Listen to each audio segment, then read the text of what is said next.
Hello, everyone, and welcome to another edition of Fandom News Now. I'm your host, Zack Arnold, and this is a Fandom Empire exclusive broadcasting on their YouTube page. Thank you so much for tuning in live or following us afterwards. That's the beauty of having these YouTube videos available. You can watch them anytime. Joining me is the founder of the Fandom Empire, helping me break down all of this news content that we've got tonight. Sean, this is probably the most jam-packed episode of Fandom News Now that we have had since the show began. Yeah, I took one look at your notes earlier. It's like, oh, there's a lot going on, apparently. There is, and a lot of it has to do with casting announcements. Some of it has to do with some stuff that's come out after the release of the Snyder Cut, which happened last week. Not to mention the black and white version that's called Justice is Gray, which is now available on HBO Max. Kind of reminds me of when Logan did a noir version when their Blu-ray released. Yep. I'm intrigued by it, but I don't know if I could sit through the entire film 4 hours worth in just black and white. Not sure what the concept is there, but it's available to anybody that's interested in it. The big one that actually happened earlier today, this is like breaking news, happened less than 6 hours ago. We have just gotten concept reel and music in a 4-minute long video that is pitching the sequel to The Last Starfighter. Gary Whitta put this out on his Twitch page earlier this afternoon and then posted it to YouTube not long after that. And it features almost 4 minutes, as I mentioned, of concept art and sketches pertaining to this film, which he is labeling a requel, combination of reboot and sequel, to the 1984 film starring Lance Guest and Robert Preston. At the end of the reel, there's a script excerpt that shows one of the main characters, Alex, saying, "Listen, Centauri, I'm not any of those guys. I'm a kid from a trailer park." To which his counterpart replies, "If that's what you think, then that's all you'll ever be." In his Twitch stream, the former Rogue One writer said that production is said to be on the 1 yard line, which means more information on this film should be on its way soon. Sean, have you seen the original 1984 film, or have you had a chance to see this video yet? I have not, but our buddy Kieran, who does the Rick and Morty fan show and is on Fandom Empire Live occasionally, has been going on for a while now about wanting to do a watch-along of it here on the channel. So that'd be a unique first way to sort of see the film. Watch-alongs are really fun, particularly when you haven't seen a film before, because usually there's at least one person that has seen it that's kind of helping be your guide. And having someone like Kieran guide us through something like that would be interesting for sure. So go over to Gary Whitta's YouTube channel, probably after this episode's over, though, and have a look at this, because it's 4 minutes of stuff that reminded me a lot of Star Wars. It reminded me a little bit of Star Trek at times, reminded me of the Clone Wars, definitely reminded me of some of the art that I saw and some of the fan art that I've seen from The Last Starfighter. And the fact that they are not doing a complete reboot, but they're actually finding a way to bring this movie into relevant times, bring this franchise into relevant times, sounds pretty interesting. Moving along, we actually got confirmation the other day in a interview with Zack Snyder that confirmed Lois Lane is indeed pregnant in the Snyder Cut. A little bit of a spoiler there. Hopefully you all have had this last week to be able to see the Snyder Cut by now. And there is a scene in that movie where Lois Lane actually grabs a pregnancy test from underneath her press badge and goes and takes the test, but we never actually see the results of that test. And it took this interview with Esquire to confirm the fan speculation that the reawakened Superman probably used his X-ray vision and could see the half Kryptonian that was living inside of her. Kind of changes the perspective of the film, knowing this little tidbit there. So I found that really interesting. But what we found disappointing was that Ann Sarnoff confirmed they are not continuing the Snyder-Verse at DC. That's kind of the big showcase that happened. That's the thing that we've been pitching for this particular episode. Going to be a hot button issue. We're going to take a look at the chat here in just a second to see what people think about it. But Sarnoff was quoted saying, "We're very happy we've done the Snyder Cut, but we're very excited about the plans we have for the multi-dimensional DC characters that are being developed right now." Sean, there's been a lot of behind-the-scenes conversations talking about some of the flack that Snyder received during production, some of the workarounds that he did, even when the studio instructed him not to. Do you feel like it's his unpopularity that is not garnering him more films, or do you really feel like it's just creative differences in DC wanting to go a different direction? I'll put it bluntly. DC doesn't like Zack Snyder. There was not a very good splitting of ways there, despite why Zack Snyder originally left, which should not be held against him at all. Suicide of any family member, let alone your daughter, is a terrible and tragic thing. But this should not come as a surprise to anybody, as Zack Snyder said all this a few weeks ago. He said there's not going to be a continuation and that Warner Brothers has no interest in working with him going forward. So that's about as cut and dry as it gets. Plus, they've invested so much in the Batman trilogy coming up. You got the Flashpoint movie, which in all likelihood will be a different universe Flash, even though it's still Ezra Miller, and has now there's some.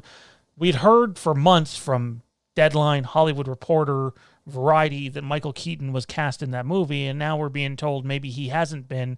My guess is he has, and they're trying to keep it quiet, much in the same way all of a sudden nobody knows if Andrew Garfield or Tobey Maguire are in Spider-Man, but they more than likely. Garfield is definitely in it. Tobey, I don't know. But yeah, no, I'm not surprised. I will say this, though, man. I don't know what you thought of it. It was a lot better than what I thought it was going to be. I don't think it's the best comic book movie ever made. I think there's so many people that don't consider recency bias. It drives me nuts how many times I have to talk about it. But it was way better than I ever thought it could have been. And for that, I enjoyed it. Yeah, definitely better than the version that we got from Joss Whedon. I think that's the general consensus. For sure. As far as where it ranks among superhero movies and where it ranks among the DCEU, that continues to be debated. Question, have you seen one person, like even one tweet, one Facebook message, anything that says Whedon's movie's better? Because I've legitimately not seen one single person say that. I haven't been looking for it, but I haven't seen one person. I have not been searching for it necessarily. I do know of one person who was not a fan of the Snyder Cut, but I don't know if that means that he is a fan of Whedon's version. There's a difference. There's a difference between not enjoying the Snyder Cut and like enjoying Whedon's version more. But so far, the general consensus that I have seen has been in favor of the Snyder Cut. I'll ask it to the chat then. Have you seen anybody talking about Whedon's being better or superior to Snyder's in any way? I haven't seen it, but that doesn't mean that it doesn't exist.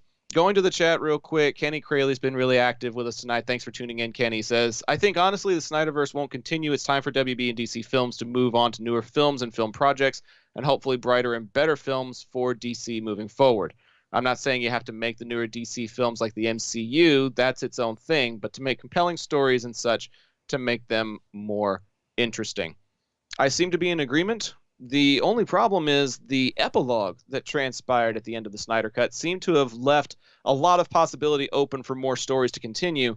And now it feels like DC might be almost starting from scratch. So that's a little disappointing. I was very intrigued to see if there was some way that they could tie the epilogue into another film, but obviously that's not likely to happen. But Toronto Freddy says in the chat that over 1 million tweets using the hashtag Restore the Snyderverse have been used in the last 24 to 48 hours. So there's definitely a lot of popularity, and it was that uproar on social media that got us the Snyder Cut in the first place. So I guess only time will tell. Moving on to more DC news, part of that moving forward that Ann Sarnoff mentioned is Dwayne "The Rock" Johnson's film Black Adam. And we have gotten confirmation that Pierce Brosnan has been cast as Dr. Fate in that film, according to The Hollywood Reporter. Dr. Fate is also known as Kent Nelson, and he's the son of an archaeologist who taught sorcery skills and was given the magical helmet of fate. The character created by Gardner Fox and Howard Sherman is one of DC's oldest characters, having first appeared in More Fun Comics number 5 back in 1940. So Dr. Fate's going to be kind of the counterpart to this anti-hero type of character in Black Adam. It'll be interesting to see the former 007 playing opposite Dwayne "The Rock" Johnson. I think that's a very interesting casting choice. More casting announcements in the DC universe. Ron Livingston has been cast to replace Billy Crudup in The Flash. We mentioned a week ago that the man who played Henry Allen in the Justice League films had some scheduling difficulties and wasn't able to make it to this production for the Flash film. And Variety has said that Roger from 2013's The Conjuring is now going to be playing Henry Allen. We've also gotten casting announcements that Monica Jackson and Andy Muscatine have also been cast in this film, although their roles have not yet been announced. One more piece of DC news casting announcements. We're trying to breeze through this as quickly as we can. There's a lot of stuff on tap tonight, but Helen Mirren has been cast as the main villain in Shazam! Fury of the Gods, according to The Wrap. Some of her previous work includes the Fast and the Furious movies, Hitchcock, Red, and Nutcracker in the Four Realms. She's fantastic in Red. Huh? She's amazing in Red. She is amazing in Red. According to a lot of reports that I have seen, I haven't had the chance to watch it, but Helen Mirren is going to be in that.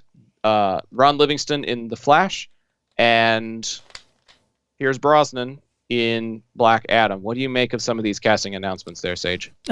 Huge Brosnan guy. I do like the Craig films better when it comes to Bond, but Brosnan as an actor is just brilliant. Absolutely brilliant. I can't remember if it's him that appears in World War Z. I think he does. I think it's him and someone else that come to the rescue of Brad Pitt and his family. Brosnan is just good at everything he does. So seeing him, I would hope if you're putting Brosnan in this movie that you intend to have him share the screen with The Rock, because that's money. Because if you don't do that, that's a missed opportunity. Absolutely. From what I can tell, these two are nemesis to a certain degree. Fate is actually supposed to be like a primary hero type character, but since you're focusing on the anti-hero, it's almost like this guy. It's almost like a Megamind type of situation. You know how you're following with the one that you're supposed to be against, but you're actually also keeping tabs on the hero that's kind of the rival. From what I understand, that's the part that Brosnan's been cast in. Is he's going to be the yin to The Rock's yang, essentially, in this film. One of the reasons a lot of people wanted to see Pierce Brosnan as Thrawn for the longest time is just the way he delivers lines. He's so fucking good at it. That I could see Brosnan as Thrawn. But it kind of makes sense why he's Dr. Fate, because Dr. Fate and Thrawn, well, one's a good guy and one is not, are very similar characters presented in very similar ways. So I think he'll knock it out of the park. Well, I'm just looking forward to seeing The Rock in a superhero outfit. Put him in tights. That there has to be some sort of commentary on that. He's going to make some sort of quip, going to make some sort of line, and it's going to be funny as hell. One more piece of DC news to talk about before we get to another one of the big news items that happened over the course of the past week. Wallace Day has been cast in Batwoman Season 2 for the CW. I haven't been following along with Batwoman a whole lot because CW superhero shows just kind of stopped having an appeal to me, personally. Give Superman and Lois a shot, man. I'm having a real tough go of that. I have trust issues with the CW now at this point. Oh, me too. And for the record, I have not seen it. But this is coming from people that don't like CW shows. It also isn't in the Arrowverse. It's completely separate. Apparently the quality of it is right there with HBO shows. I haven't seen it yet. Apparently they're already on their mid-season finale somehow, but short season, I'm guessing. But I can't wait to sit down and watch it. The reviews have been fantastic. So the budget of HBO for a network program? Yeah, it has to do with oh my god, HBO Max. There's got to be another network that's helping put funding into it. Yeah, no, it's huge. The CW can't afford that on their own. Absolutely not. But that's interesting. Going back to this Batwoman stuff, it originally looked like the producers were trying to just bring in a new character to pick up the mantle and carry the show. And now they have indeed recast Ruby Rose, who left the program after the first season. Wallace Day is going to be playing our altered version of Kate Kane. She's an amazing actress, says Carolyn Dries to TV Line. I'm excited for you guys to see the journey that she endures. So it'll be interesting to see how they bring Kane back into the fold. Apparently she's burned and bruised and bloodied and, suffered some sort of injury that's going to make her appear altered. And that's how they are able to slide Wallace Day into this role, is she's going to be the Kate Kane after the fact, after everything happens. So that might be interesting to see for the people that are still keeping up with that program. Going to the schedule changes. This is the big one, Sean. This is probably one of the biggest ones that we're going to be spending a lot of time on. Disney announced a complete overhaul of their release date schedules. And everything has been shifted. Everything has been slid back. And certain movies are going to be released on Disney Plus Premier Access, even after Disney said they weren't going to do that. Yep. So let's take a look at the MCU stuff quickly, because they are still expecting to have 4 MCU films releasing, but their dates are now different. Starting with Black Widow, it has been moved to July 9th with a simultaneous release on Disney Plus Premier Access for $30. Shang-Chi and the Legend of the Ten Rings has been pushed back to September the 3rd, which is going to be theater only for now. The Eternals is set now for November the 5th, also theater only. And then Spider-Man No Way Home is still a fast hold for December. It's going to be set for December the 17th.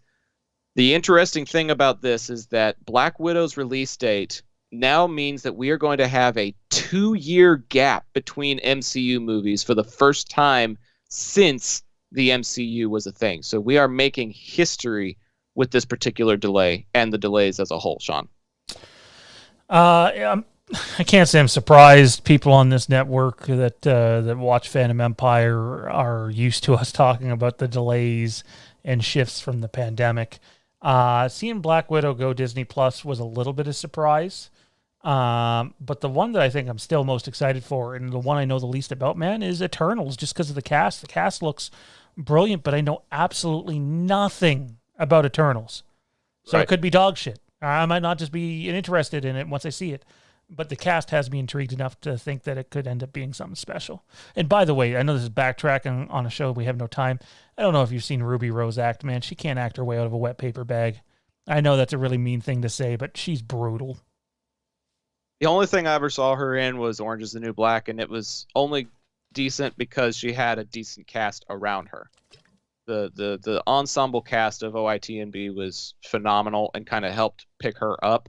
But no, I haven't seen anything of Batwoman. I haven't seen anything recently on the CW. I have just been turning my attention elsewhere. So I may give Superman and Lois a try. I may not. It really depends on how much availability I've got in my schedule. You know, there's work, there's school, there's this, there's high school broadcasting that I do for baseball right now, and then I do it for football in the fall.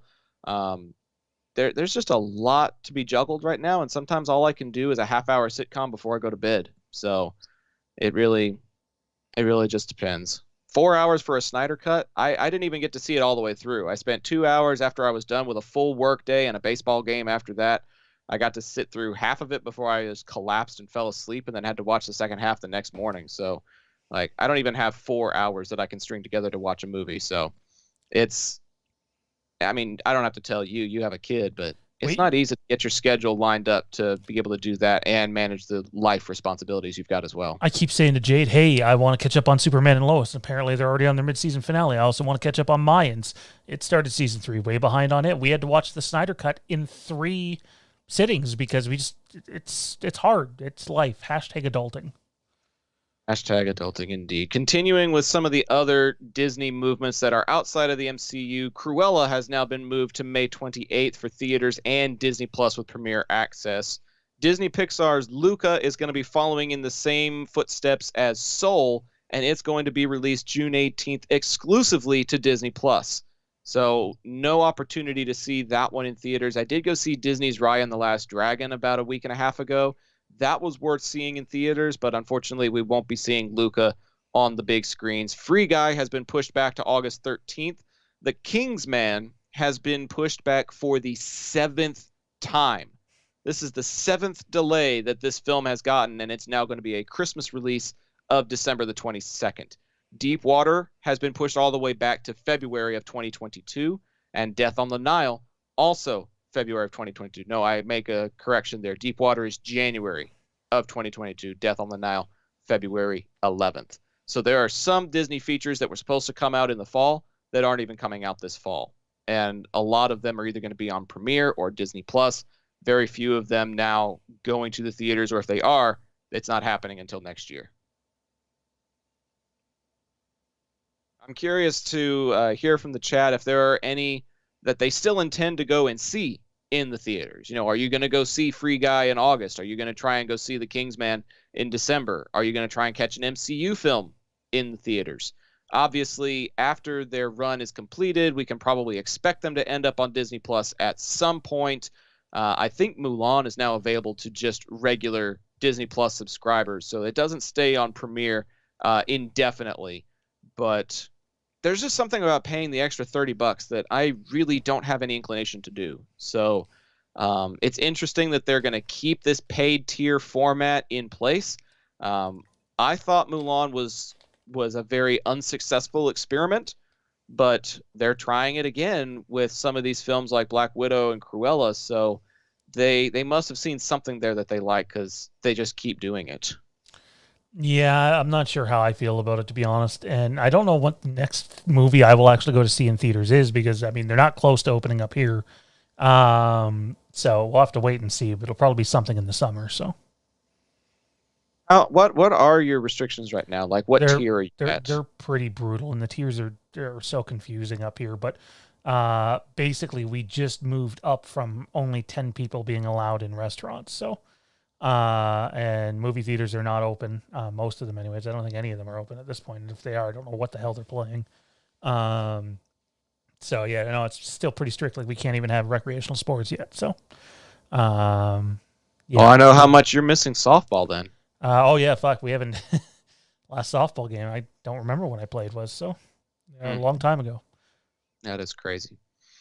Well, continuing with some of the Disney news as we move right along here, J.K. Simmons has all but confirmed that J. Jonah Jameson's returning to the Spider-Man franchise. I don't think that's any surprise considering what we saw in Far From Home, but he said in an interview with comicbook.com, "I'm pretty sure people know I might be showing up in Spider-Man again."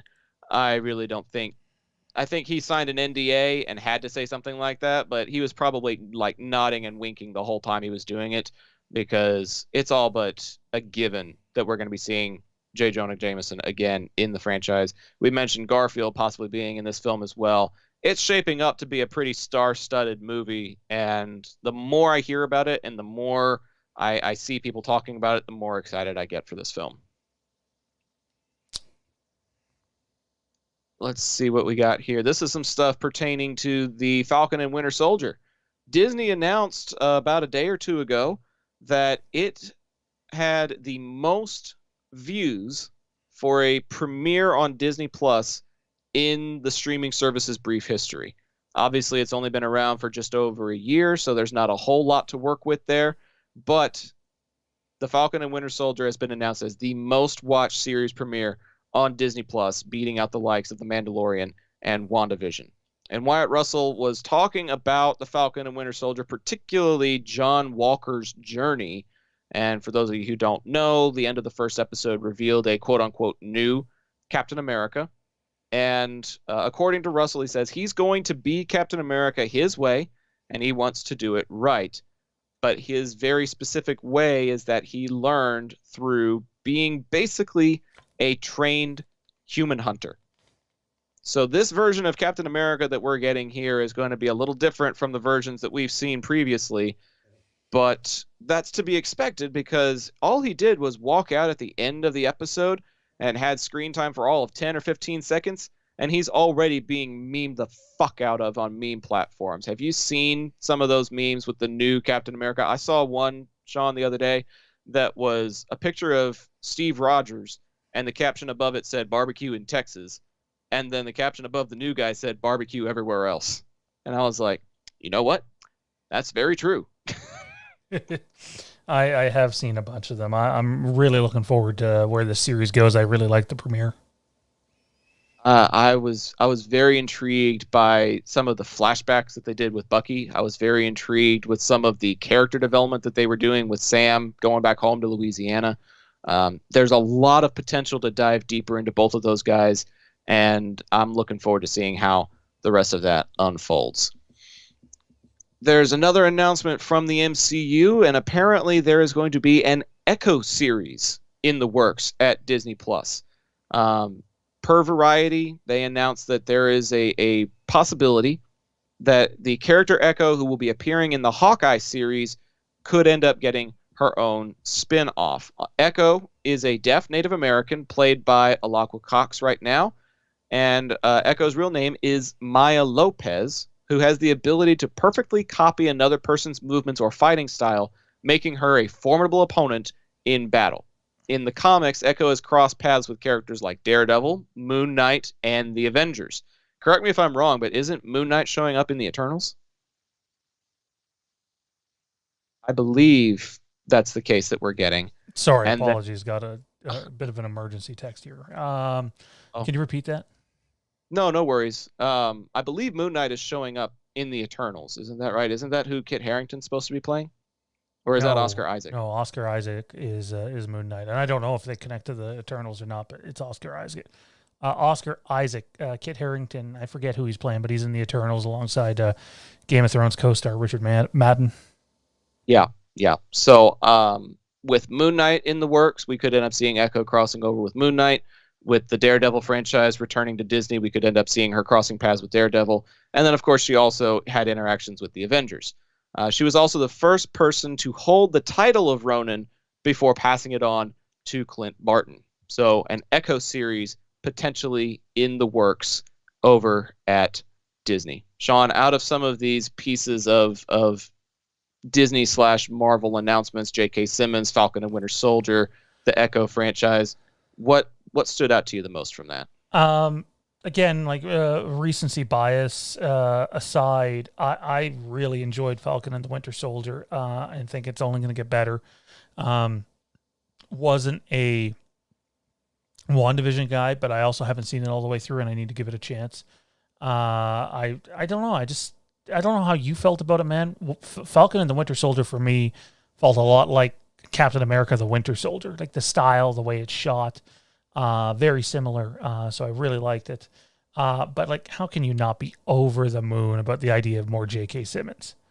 Like, Absolutely. Like, even though he was hardly in Justice League or Zack Snyder's Justice League, I still love that. Like, everything he does is gold. Have you ever seen, I'm assuming you haven't, but have you ever seen The Legend of Korra? No, I have not. He plays one of the main characters, a mentor role for one of the main characters in The Legend of Korra. And it's so fun hearing his voice because you end up hearing a lot of J. Jonah Jameson in it, but he's got this grave mentorship type of aura as well. And so he's a really great character there. I loved him in Justice League. I loved him in the Spider-Man films. I love him as the farmer's insurance guy, for crying out loud. Like, everything that guy does is a home run. And so the possibility of having him back is definitely very exciting. We're going to browse through the chat in just a couple of minutes here. We got one more piece of news to talk about, and then we're going to call it a night. Thank you all for sticking this out with us. I know there's been a lot of Dune updates, so maybe we'll try and get a look at some of the stuff from the profile I Love Dune and Star Wars, who has been talking about the Dune franchise, something that I really have not been privy to very much. So even if I don't make the announcements, it's always appreciated that this stuff shows up in the chat, because there's always going to be news that we don't get a chance to cover here on the program. Just don't have enough time sometimes. But the final piece of news that we're going to talk about this evening, final call for those of you that want to send stuff to the chat, that want to send in a super chat to help us with the engagement. Be sure to hit like and subscribe to this video and this profile. We've gotten some new character announcements and some new castings for The Witcher Season 2. That is getting ready to get underway with Henry Cavill and company. And we've got some new actors and actresses, and we've got some new cast names. I'm going to do my best not to fuck this up. But Adjoa Ando has been cast as Anneke. Cassie Clare has been cast as Philippa Dalhart. Liz Carr has been cast as Fen. Graham McTavish has been cast as Dykstra. Kevin Doyle has been cast as Balaine. Simon Callow has been cast as Codringer, and Chris Fulton has been cast as Reince. I have not played The Witcher. and I have not read anything of it. All I know is based off of the Netflix franchise. I don't know if these names ring any bells to you, Sean. I don't think they do for me. The only name that really, really stands out to me is Graham McTavish, and that's because he was one of the dwarves in the Hobbit franchise. And I loved watching the Hobbit trilogy, and McTavish was a very big part of all of that. So you can expect him to play a burly, gruff, bearded type of character. But I'm intrigued that they are announcing, what is this, 7 new people that's going to be added to what's already a pretty ensemble cast nature of a program. Lots of characters, lots of moving parts, and they're just adding to that for the second season. That should be interesting. I don't know hardly any of that, man. Like at all. I know that's supposed to be helpful here, but most of that is completely out of my area of expertise. I do want to touch on a couple of things that are going on in the chat, though, real quickly, dude. Of course. I love Dune and Star Wars. I know you're a big supporter of the channel, man. We are going to talk about Dune, not tonight, because there's not a whole lot going on with that. But Dune is a big movie that we're going to have a lot of stuff for on this channel whenever it comes out. Oh, yeah. And Solid Saturn, I can't stress enough that Universal is the one that decides the marketing, not Blumhouse. Therefore, the people that we talk to, unless they've heard something from a Universal side of things, wouldn't know much. But as we go off air, I will drop a little something that's coming on the... Actually, I'll just say it now. Next week, we have a pre-produced video coming out about... there's been 2 Halloween Ends scripts leak. One we believe is legit, but might not be up to date, and the other one definitely isn't. We're going to do a video talking about the fake one, so people know that the one that's out there that is very fake, they'll know what it is and when they're looking for it. But also ask our audience members, would they have liked that to be Halloween Ends? So a video coming on that next week. Look out for it. Go ahead, Zach. No, I was just getting caught up in the chat as well. Lots of updates from I Love Dune and Star Wars. Thank you so much for contributing. The big thing that stands out to me is that this film is only going to be comprised of half the novel. So if this movie goes well, if it's well received, it sounds as though Dune Part 2 is already in pre-production, and if there's good reception to this film, then we're going to be getting a sequel in the not-too-distant future. So with the previews that we've gotten, with the cast that it's got, with the hype that it's getting currently, there's definitely a lot of potential for that film as well. So we'll definitely have more to come either on this program or on another one somewhere down the line. But thank you all for tuning in to this edition of Fandom News Now. Sean, thanks for hopping on with me. I know you've had a long day, man. Thanks for being a part of the fun tonight as well.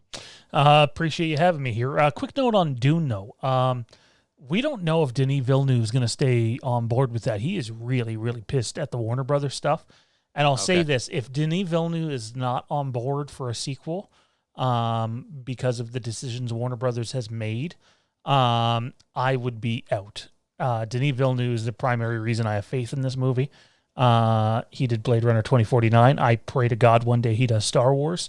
But he's a guy that it's really easy to ruffle his feathers, kind of like myself. So we have no idea if he'd be involved in a sequel or not. I know it was discussed in the chat there a little bit earlier, but let's hope. And yeah, man, anytime. Thanks for doing what you do. Well, and thanks to everybody that tuned in to this program. A reminder that you can follow at Fandom Empire right here on YouTube, as well as Facebook, Twitter, Instagram, and so much more. We've got shows about Star Wars like Across the Stars. We've got the Rick and Morty fan show. There's the primary Fandom Empire show that's happening twice a week now instead of just once a week. So be sure to tune into those. And we've also got a Supernatural and Game of Thrones show in the works here as well. You can follow me personally at Zack the Voice, which you've seen on the profile all evening tonight on Facebook and Twitter, as well as Zack.thevoice on Instagram. But that's all there is for tonight's episode. We hope to see you all next time. But until then, I'm Zach Arnold with Sean Giroux, and that's Fandom News to Us.